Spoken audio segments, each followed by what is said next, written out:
Hi friends, welcome to Lakshmi Durga kitchen. Ongole style పల్లెటూరి పచ్చడి చేసుకున్నాం. Very healthy, very tasty. ఒక్కసారి ఈ పచ్చడి రుచి చూసారంటే జన్మలో మర్చిపోరు. ఇంకా ఆలస్యం లేకుండా వీడియో చూసేద్దాం. కావలసిన పదార్థాలు: 100 గ్రాములు వేరుశనగ గుళ్ళు, పచ్చిమిర్చి 12, బెండకాయలు 5 తీసుకొని చిన్న ముక్కలుగా కట్ చేసుకోవాలి. టమోటాలు 4 ముక్కలుగా కట్ చేసుకోవాలి. ఉల్లిపాయ 1, వెల్లుల్లిపాయలు 12 తీసుకొని పొట్టు తీసుకొని పెట్టుకోవాలి. చింతకాయ తొక్కు నిమ్మకాయ సైజ్ అంతా, ఆయిల్ 5 స్పూన్లు, కల్లుప్పు సరిపడినంత. తయారు చేసే విధానం: ముందుగా కడాయి పెట్టుకొని పల్లీలు వేసుకోవాలి.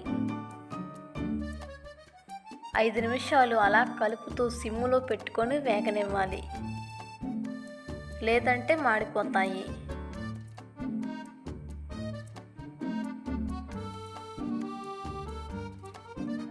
పల్లీలు బాగా వేగిన తర్వాత గిన్నె తీసుకొని గిన్నెలో పెట్టుకోవాలి. తర్వాత పల్లీలు పొట్టు తీసుకొని పక్కన పెట్టుకోవాలి. అదే కడాయిలో 4 స్పూన్ల ఆయిల్ వేసుకోవాలి. వేడైన తర్వాత పచ్చిమిర్చి వేసుకోవాలి. బెండకాయలు వేసుకోవాలి.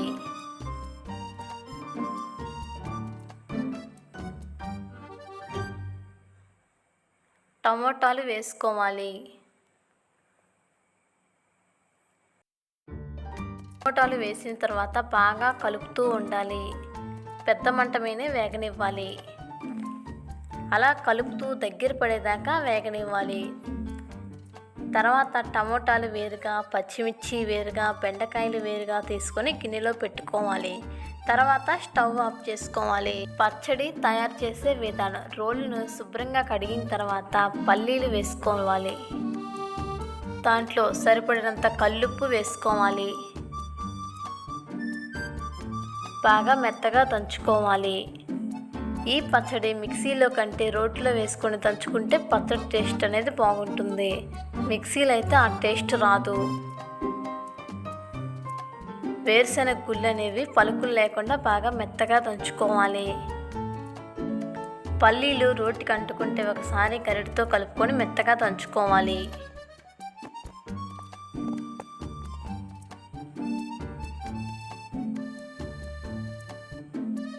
వేయించిన పచ్చిమిర్చి వేసుకోవాలి. మెత్తగా దంచుకోవాలి.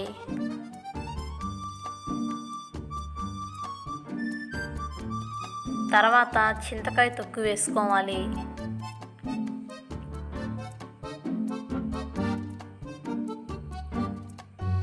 బాగా మెత్తగా దంచుకోవాలి.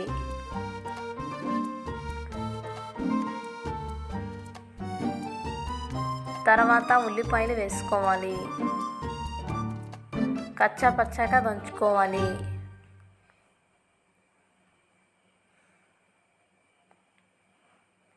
తర్వాత వెల్లుల్లిపాయలు పొట్టు తీసుకున్నవి వేసుకోవాలి.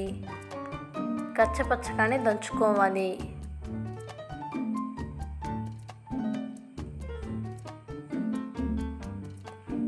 తర్వాత టమోటాలు వేసుకొని బాగా దంచుకోవాలి.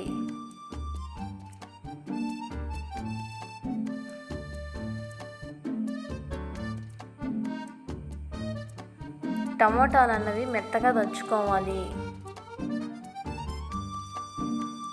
బెండకాయలు వేసుకోవాలి.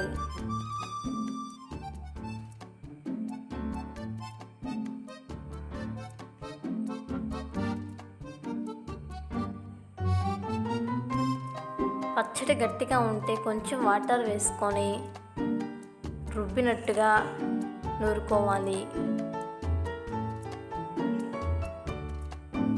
రుచికరమైన ఒంగోలు స్టైల్ పల్లెటూరి పచ్చడి రెడీ. మీరు కూడా ఒకసారి ట్రై చేసి చూడండి. వేడి వేడి అన్నంలోకి పచ్చడి వేసుకొని దాంట్లో కొద్దిగా నెయ్యి వేసుకొని తింటే కనుక ఈ టేస్ట్ జన్మలో మర్చిపోరు. రాగి సంగట్లకు కూడా బాగుంటుంది. ఈ రెసిపీ మీకు నచ్చితే please subscribe to Lakshmi Durga kitchen channel. Please like and share and comment. Bell ఐకాన్ని ప్రెస్ చేయండి. ఇలాంటి మంచి రెసిపీలతో మీ ముందుకు వస్తాను. మీ లక్ష్మీ దుర్గా.